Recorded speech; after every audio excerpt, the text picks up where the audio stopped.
निकाले हम और लूका उसका 17वां अध्याय 17 चैप्टर वर्स नंबर 32 लूका 17 का 32 कोई पढ़े। लूत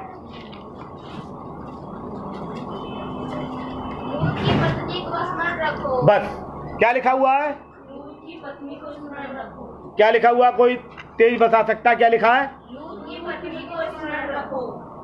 परमेश्वर प्रभु यीशु मसीह ने नए नियम में पुराने नियम के कुछ किरदारों का जिक्र किया है। पुराने नियम के कुछ नगरों का भी जिक्र किया है कि हाय खुराजीन बैतसैदा ऐसे ऐसे। तो यीशु मसीह ने पुरानी जितनी स्त्रियां थी उसमें एक ही स्त्री का नाम लिया है। उस स्त्री का नाम है लूत। क्या नाम है? लूत को वैसे हमारे भारत में क्या कहते हैं? लूत तो लूत है। लूत के पीछे कहानी एक औरत थी जिसका नाम क्या है? इसलिए भारत में भी एक क्या कहते हैं? क्या बोलते हैं? लूत पड़ गया नहीं बोलते, पड़ गया कि इसका मतलब स्त्री के बारे में बात है, पड़ गई है। ये लूत एक स्त्री है और बाइबल में लिखा हुआ है कि पुराने नियम का कैरेक्टर है लूत, जो कि हालेलुया लूत की एक बीवी है। लूत की क्या है? बीवी है, पत्नी है। और उसका नाम बाइबल में नहीं लिखा। उसका नाम क्या है उसका नाम नहीं मालूम, लेकिन उसका आदमी का नाम क्या है? लूत। इसलिए उसको लूत की पत्नी के नाम से बाइबल में उद्घोषित किया गया है। और यीशु मसीह ने जितने करैक्टर थे, ऐसा यीशु मसीह ने नहीं बोला कि हब्बा को याद रखो, ऐसा यीशु मसीह ने नहीं बोला सारा को याद रखो, ऐसा यीशु मसीह ने नहीं बोला रूत को याद रखो, ऐसा यीशु मसीह ने नहीं बोला एस्तर को याद रखो। यीशु मसीह ने बोला लूत की पत्नी को याद रखो। भाई ऐसी क्या खूबी है लूत की पत्नी को, जो यीशु मसीह हमसे कह रहे हैं कि किसको याद रखो? लूत की पत्नी को। और किसी को याद रखने की जरूरत नहीं है। आपको यदि स्वर्ग जाना है तो स्वर्ग जाने के लिए एक कैरेक्टर को अपने दिमाग में बसा लो। उस कैरेक्टर का नाम है लूत की पत्नी। उस कैरेक्टर का नाम है लूत की पत्नी। और यीशु मसीह यहाँ पर एक उस स्त्री को याद करते हैं, लूत की पत्नी को याद करते हैं। और बाइबल में लिखा हुआ है, हालेलुया, ऐसा लिखा हुआ है, बड़ा एक अच्छा वचन लिखा हुआ 32 में। एक ही लाइन है। कौन सी लाइन है? लूत की पत्नी को स्मरण रखो। तो इस लूत की पत्नी की ऐसा विशेषता क्या थी? आपको मालूम है लूत की कहानी? लूत अपने चाचा अब्राहम को छोड़कर एक देश में बस गया, जिस देश का नाम सदोम और अमोरा है। उस देश में लोग नए नए मकान बना रहे थे, लोग मौज मस्ती कर रहे थे। आज भी देखो वो रोज नए नए मकान बन रहे हैं, मौज मस्ती हो रही है। ओ प्रेज़ द लॉर्ड। देखिए आज पेड़ नहीं है, इसलिए गर्मी बहुत है। मकान ज्यादा हो गए, पेड़ नहीं है, पेड़ गायब हो गए। हालेलुया। मैं पर्यावरण के विषय में नहीं बात बताना चाहता आपको, बट मैं बताना चाहता हूं कि कोशिश करना चाहिए कि हमारे पेड़ का नुकसान ना हो, पेड़ लगा सके, अच्छी बात है। हालेलुया। हमारा चर्च भी ऐसा करे तो बहुत अच्छी खुशी की बात है। लेकिन वचन में लिखा हुआ है कि अगर आप थोड़ा सा ऊपर से पढ़ेंगे, 28 वचन से पढ़ेंगे, जैसा लूत के दिनों में हुआ था, जैसा लूत के दिनों में हुआ था। इसका मतलब लूत अपने चाचा अब्राहम को छोड़कर एक देश है सदोम अमोरा, वहां जाकर रहने लगा। वहां पर ऐसे जगह जाकर रहने लगा। उसने सोचा बड़ा खुशहाल जगह है, अरे बड़ा हरियाली वाला जगह है, क्योंकि वचन में लिखा हुआ है कि उसने हरा भरा मैदान चुना था। अब उसके चाचा ने बंजर जमीन, और उसने क्या चुना था? कुछ जो लोग हमें दूर से बड़े हरे भरे नजर आते हैं, उनके मकान बड़े हरे भरे नजर आते हैं, उनके मकान में बड़ी सुंदरता में नजर आती है। लेकिन अगर आप अंदर मकान में झांक के देखेंगे तो आपका घर बहुत अच्छा है, उनका बहुत घर सड़ाहट से भरा हुआ है। एक घर में मैं जाया करता था प्रार्थना करने के लिए, बड़ा अच्छा मकान था। अब विश्वास करेंगे, बहुत अच्छी कोठी अलीगढ़ के अंदर। उसका क्या कहेंगे, जो सीढ़ी थी उसके लोहे और पीतल के फूल लगे हुए थे। इतनी अच्छी सीढ़ी, इतना अच्छा सोफा, पीतल की मूर्तियां खड़ी रहती थी, हाथी और पता नहीं एक अलग अलग मूर्तियां सी खड़ी रहती थी। उनका बैठने का स्टाइल ऐसा था। लेकिन एक दिन मालूम है क्या हुआ? एक दिन ऐसा हुआ कि जब मैं चाय उनके यहाँ पी रहा था तो मुझे कुछ जलने की बदबू आने लगी। तो मैंने उनसे बोला, क्या बहन चाय जल गई थी क्या? वो चुप हो गए, उसके आंखों में आंसू आ गए। कारण उनके घर में गैस नहीं, उनका पति कुछ काम नहीं करता, सट्टे ने उनके घर को, दारू ने उनके घर को बर्बाद कर रखा है। उनका घर देखने में बड़ा पैसे वाले लग रहे थे, रियल बात क्या थी, अपने बच्चों की कॉपियां किताब जला जला के ईंट पे चाय बना के लाई थी।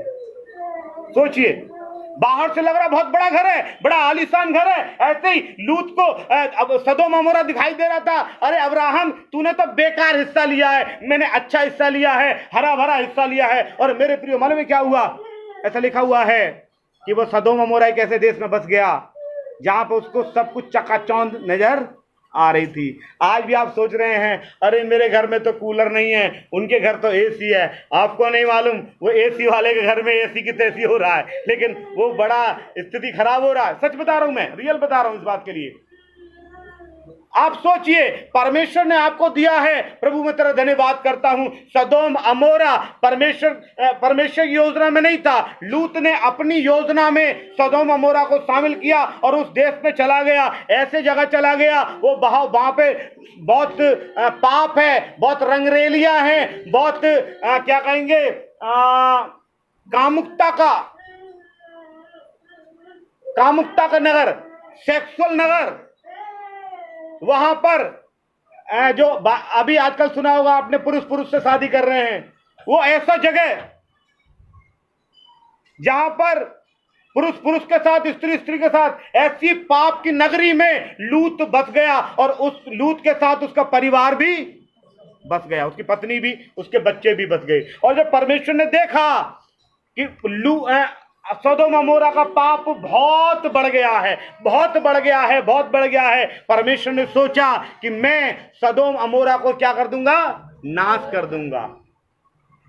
परमेश्वर ने अपने मित्र से, अपने भक्त से, अब्राहम से कहा, ए अब्राहम, मैं सदोम अमोरा को नाश करने के लिए हूं, तो बता तू क्या। अब सदोम अमोरा के विषय में परमेश्वर अब्राहम से बात कर रहा है। अब्राहम ने बोला, प्रभु जी, यदि वहां 50 हुए तो तू वहां 50 अगर अच्छे इंसान हुए, धर्मी इंसान हुए, तू सदोम अमोरा को नाश नहीं करेगा, छोड़ देगा? उन्होंने बोला, हाँ। करते करते 20 हुए, 10 हुए, मैं आपको बता रहा हूं अपने अनुसार, बाइबल में ऐसी कहानी लिखा हुआ है। उन्होंने बोला, प्रभु 1 हुआ तो? परमेश्वर ने बोला, हाँ होगा तब भी मैं छोड़ दूंगा। लेकिन मालूम है क्या, सदोम अमोरा में लूत के अलावा उसकी पत्नी, बच्चों के विषय में मैं गारंटी नहीं दे सकता कि वो बहुत बड़े इंसान रहे होंगे। लूत अकेला, परमेश्वर ने उसको क्या किया, लूत को स्वर्गदूत भेजकर बचाया। और जब स्वर्गदूत उसे बचाने के लिए गए, लोगों ने बोला, अरे ये कौन है, बड़े सुंदर से आए हैं, हम इनके साथ शारीरिक संबंध बनाना चाहते हैं। ऐसा करके स्वर्गदूतों को भी नहीं छोड़ा वहां के लोगों ने। फरिश्ते आगे बड़े खूबसूरत हैं ऐसे करके, तो कैसे फरिश्ते उनको निकाल कर ला रहे थे। लूत में पड़ गया था, वहां से उनको निकाल कर ला रहे हैं। तब परमेश्वर ने लूत से कहा था कि तुम सब जब निकल के जा रहे हो उस गंदी जगह से, तो क्या करना, पीछे मुड़ के मत देखना, पीछे मुड़ के मत देखना। सब लोगों ने बोला, हाँ। अगर आप पढ़ेंगे उत्पत्ति की किताब, मेरे साथ निकालें उत्पत्ति, उसका 19वां अध्याय,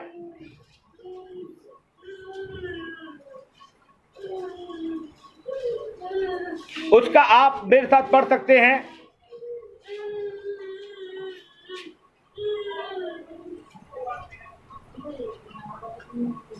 आप 12 से लेकर 15 तक पढ़े को जल्दी से, 12 से 15 तक।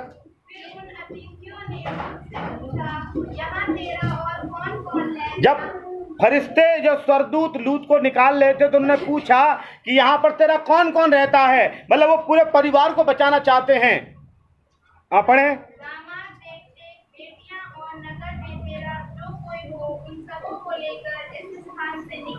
परमेश्वर कह रहा है, तेरा दामाद, बेटे बेटियां, जो भी कोई हो, इस नगर से निकल जा। परमेश्वर कह रहे हैं, हम ये स्थान नष्ट करने पर हैं, इसलिए कि इसकी चिल्लाहट, इसके पाप यहोवा के सम्मुख बढ़ गए हैं। यहोवा ने हमें इसका सत्यानाश करने के लिए भेजा है। तब लिखा हुआ है 14 में, तब लूत ने निकलकर अपने दामादों को, जिनके साथ उनकी बेटियों की सगाई हो गई थी, समझा के कहा, उठो, इस स्थान से निकल चलो, क्योंकि यहोवा इस नगर को नष्ट करने पर है, और वो अपने दामादों की दृष्टि में ठट्टा करने वाला जान पड़ा। दामादों ने भी सोचा कि हमारे ससुर कैसी मजाक कर रहे हैं, दामाद ने वो उसको ठट्टा करने लगे, अरे यार कैसी मजाक कर रहे हो, इतना अच्छा शहर है, इतना अच्छा वहाँ पे क्लब्स बने हुए हैं, इतना अच्छा डांस होता है, इतना अच्छा नशा का सामान मिलता है, और आप कह रहे हो कि परमेश्वर क्या कर रहा है, इस नगर को नाश करने पर है। वचन में लिखा हुआ 15 में, तब जब पौ फटने लगी, सुबह होने लगी, तब दूतों ने लूत से जल्दी करने को कहा और बोले, उठ अपनी पत्नी और दोनों बेटियों को यहाँ से ले जा, नहीं तो इस नगर के अधर्म में भस्म हो जाएंगे। और आगे हम पढ़वाना चाहते हैं थोड़ा सा। परमेश्वर ने उनसे एक बात बोला कि तुम पीछे मुड़कर इस नगर को मत देखना, पीछे मुड़कर इस नगर को। जब ये नगर नाश होने वाला होगा, इसमें आग और गंधक की बारिश होगी, तुम इस नगर को पीछे मुड़ के मत देखना। अगर आप पढ़ेंगे तो आप 23, 24, 25, 26 पढ़ें।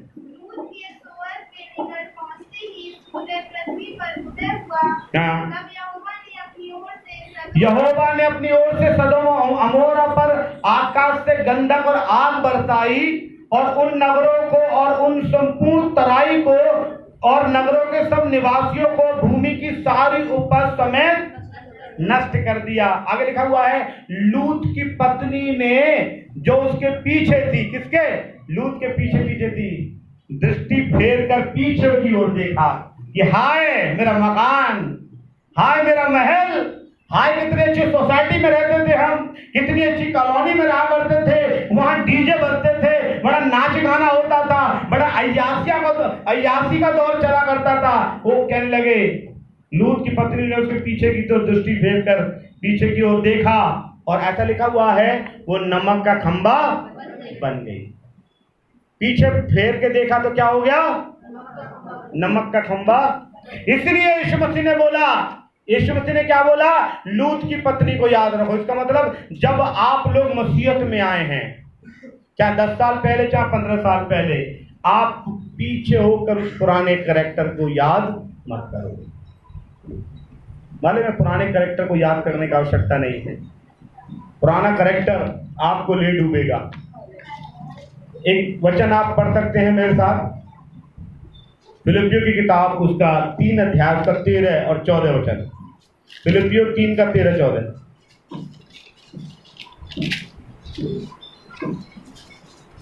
फिलिपियों 3 का 13-14। हे भाइयों, मेरी भावना ये है कि मैं पकड़ चुका हूं। उसका मतलब मैं प्राप्त कर चुका हूं, केवल ये काम करता हूं जो बातें, अरे काय को मसीह धर्म में आ गए, कम से कम हफ्ते में 1 हफ्ता तो खाना फ्री बनता था का आज उसका भंडारा, आज उसका भंडारा, आज ये आज वो है। बड़ी अच्छी हम आलू की सब्जी और पूरी खाया करते थे, हलवा खाया करते थे। अरे काय को मसीह धर्म में आ गए। अब बस यार, ना तो हमारे ऊपर उपल्ला चक्कर होता, ना हम बीमार होते, ना हम मसीह धर्म में आते, फिर हम पीछे की तरफ सोचते रहते हैं।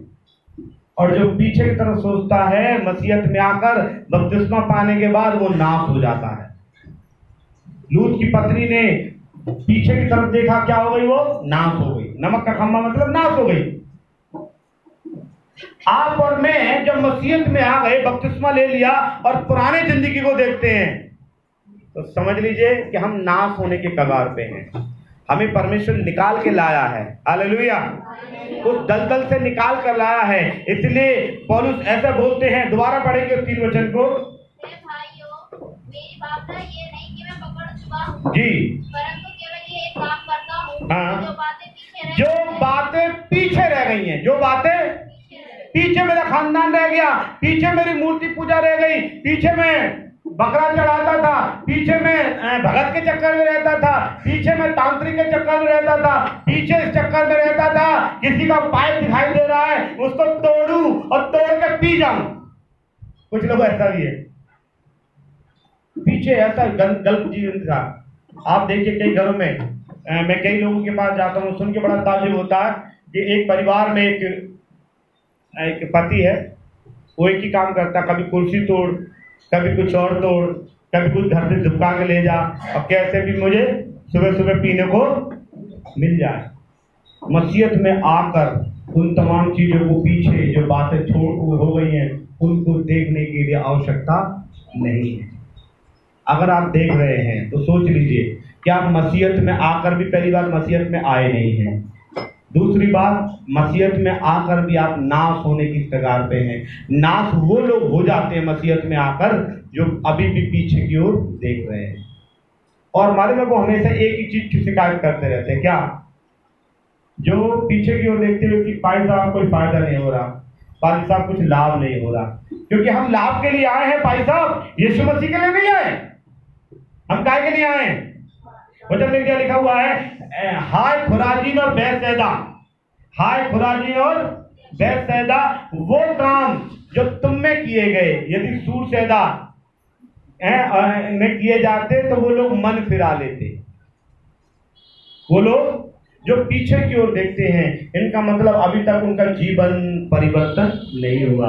धर्म परिवर्तन करने की यीशु ने कभी बात ही नहीं करी। पूरी बाइबल में कहीं धर्म परिवर्तन शब्द नहीं है।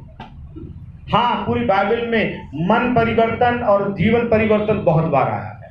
आपने सोचो, आप अगर आप पीछे देख रहे हैं, इसका मतलब आपका अभी तक मन परिवर्तन नहीं हुआ है, जीवन परिवर्तन नहीं हुआ है। मैं पीछे की बातों को भूलकर आगे की ओर दौड़ा जाता हूँ। मसीहत आगे के लिए है। परमेश्वर ने उससे बोला, ए लूत की बीवी और सदोम और मोरा, पीछे मत देख, आगे देख, आगे मैंने तेरे बढ़िया जगह तैयार की है। लेकिन वो जाते जाते पीछे देख लिया, मेरे कितना अच्छा घर था, बड़ा अच्छा मैंने उसके ऊपर नाम लिखाया था। आज बहुत लोग नाम लिखाते हैं। बड़ा अच्छा गेट था, गोल्डन कलर से पुतवाया था, बहुत अच्छा था। वो पीछे के जीवन को देखने लगी। और मालूम है क्या हुआ? जल्दी पढ़े उसको, 14 वचन भी पढ़े। और लिखा हुआ है निशाना, जो आपका निशाना है उसकी ओर दौड़ा चला जाता हूं ताकि वह इनाम पाऊं जिसके लिए प्रभु यीशु मसीह ने आपको बुलाया है। जी हाँ, कुछ लोग खुशी से अपना नहीं, लेकिन मजबूरी से यीशु मसीह के पीछे चलते हैं। आप मजबूरी से ना चलें मेरे प्रियो, खुशी के साथ चलें। लूत को हुक्म मिला कि वहां से निकल कर जाओ, वो खुशी से चल पड़ा। लूत को जब हुक्म मिला कि वहां से सदोम मोरा से, लूत विश्वासी था, उसे खुशी थी कि स्वर्गदूत खुदावंद ने मुझे भेजे बचाने के लिए। उसकी बीवी ने बोला मेरा कुछ छूटा जा रहा है। दो कैरेक्टर है, एक लूत है। लूत कह रहा खुदा ने मुझे, मेरी बीवी को, मेरे बच्चों को बचाने के लिए भेजा है। पहला सोच, बीवी की सोच क्या है? अरे मेरा कुछ छूटा जा रहा है, मेरा घर, मेरा परिवार, मेरा खानदान है, मेरी बहुत सी चीजें छूटी जा रही हैं। अरे यार, मसीहत में आने के बाद मैं तो शांति के लिए आई थी, मैं तो अपने घर की भलाई के लिए आई थी, लेकिन मेरा खानदान मुझसे छूट गया। आपको नहीं मालूम, आपको एक बहुत बड़ा खानदान मिला है। आपके खानदान के लोग आपको पसंद नहीं करते होंगे, आपको हमेशा गिराने की सोचते होंगे। और ये वाला खानदान जो आपको मिला है ना, ये आपको उन्नति के लिए सोचता है। हालेलुया। आप याद रखें, मेरे अपने परिवार के लोग मुझे गिराने की सोचेंगे, लेकिन मेरे बहुत से मसीह भाई बहन मुझे उठाने की सोचते हैं। ये है खानदान। यीशु मसीह ने बोला ये खानदान है मेरा। यीशु मसीह ने बोला तेरे माँ भाई बहन बाहर इंतजार करें। यीशु मसीह ने बोला ये मेरा खानदान है, ये मेरा परिवार है। इस परिवार पर आप गौर करें। आप मजबूरी में निकले हैं या खुशी से निकले हैं? लूत खुशी के साथ था, लेकिन लूत की बीवी मजबूरी में थी। और आज मजबूरी में लूत आत्मिक था, सदोम अमोरा से निकलना चाहता था। उसकी बीवी आत्मिक नहीं थी, वो संसारिक थी। एक वचन मेरे साथ जल्दी से पढ़ें, प्रेज़ द लॉर्ड। दूसरा पत्रस उसका 2 अध्याय उसका 6 से 8। दूसरा पत्रस 2 अध्याय 6 से 8 पढ़ें।